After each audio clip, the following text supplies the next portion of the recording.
Singapore's central bank is urging households, local companies and the financial sector to stay vigilant and prudent. This as the COVID-19 pandemic will remain a significant source of uncertainty. Now, in its latest financial stability review, the Monetary Authority of Singapore cautions households against taking up large new loans amid a buoyant property market. MAS warns that although household debt has eased, it remains higher than pre-pandemic levels, driven mainly by housing loans. With interest rates expected to rise, households with a heavy debt burden could come under pressure. To mitigate that, what the consumers can do is make sure they have enough savings. They need a buffer because once interest rates rise, they may have to pay higher debt servicing and they could use these savings for that for a few years till the labor market is stabilized and other sectors are also stabilized completely. Well, MAS says the business outlook remains optimistic, but it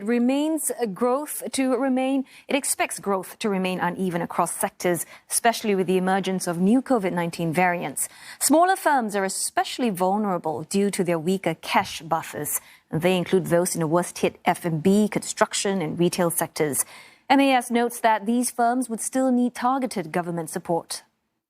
We need to be mindful that this kind of support measures can't last forever. You also do not want the case where there are many zombie companies around that are solely reliant on government support. It is important to help those companies tide over this difficult period, but at the end of the day, they need to be on their own. They can't continue to be on life support from the government. MAS says Singapore's financial sector has remained resilient throughout the COVID-19 crisis. It says banks have maintained healthy asset quality as well as strong capital and liquidity buffers. But it warns that credit quality could deteriorate if COVID infections surge again and cause global supply chains to be disrupted even worse than anticipated.